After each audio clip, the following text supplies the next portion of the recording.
Donc coucou, je suis actuellement allongée dans mon lit et je suis venue vous parler de mon réveillon de Noël que j'ai passé avec ma famille finalement.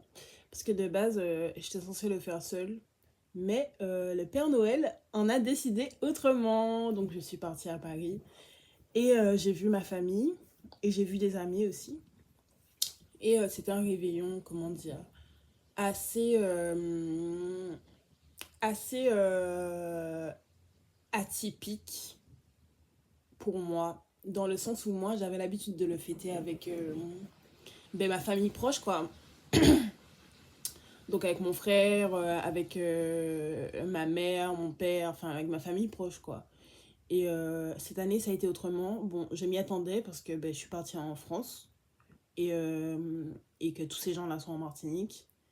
Et du coup, bon, c'était pas envisageable que je rentre en Martinique pour les fêtes.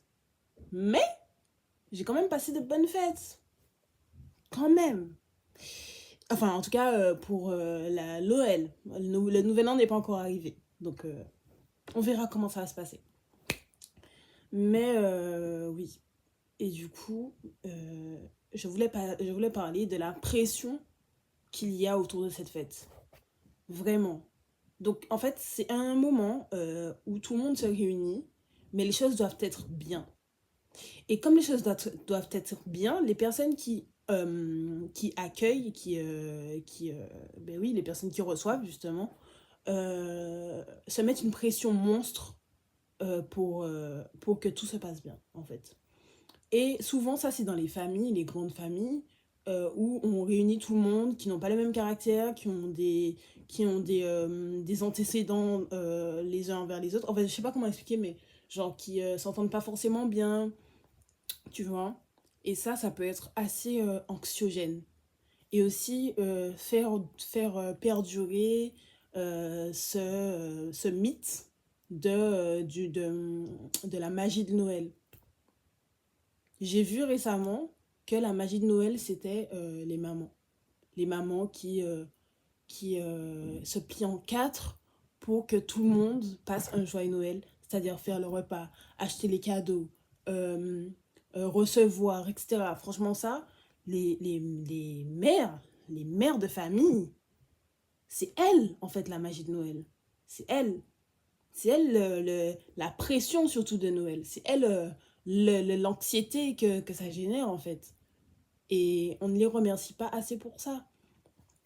La magie de Noël, c'est les mamans, les gars. Parce que sans elles, enfin, en tout cas, enfin, ça, c'est pas vraiment véridique pour moi. Parce que ma mère, bon, elle faisait pas. Enfin, elle faisait le maximum dans ce qu'elle pouvait faire, tu vois. C'était pas des grands repas, des grands trucs, des gros cadeaux et tout. Genre, elle faisait à son échelle, quoi. Mais dans d'autres familles, je sais il y a des mères qui se donnent, mais qui se donnent, quoi. Qui mettent de côté leur sentimental pour cette période, carrément.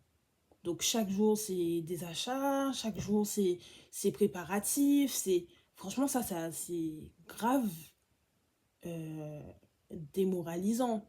Surtout que derrière ça, il faut que tu sois de bonne humeur pendant la réception. Et ça peut être horrible, en fait. Sachant que tu as eu toute la pression des jours précédents euh, pour que tout se passe bien. Je sais pas si vous voyez ce que je veux dire, en fait. Je sais pas si c'est clair ce que je raconte. Mais oui, moi, je salue ça.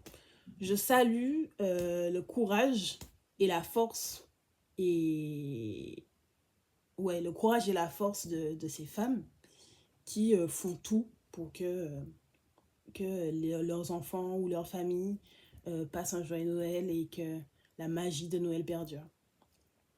Et ce que je voulais dire, c'est que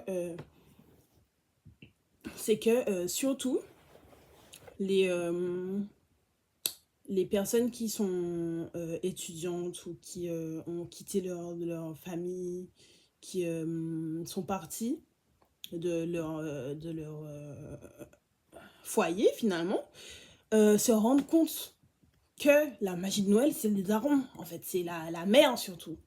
Parce que comme t'es loin de ta famille, il n'y a plus cette magie, il n'y a plus cette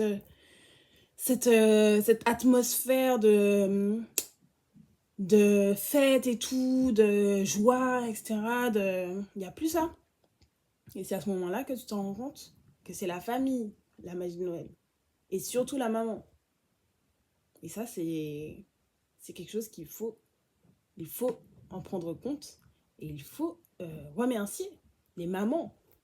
Il faut remercier les personnes qui font les efforts pour que la magie soit là finalement. La magie opère. Ouais.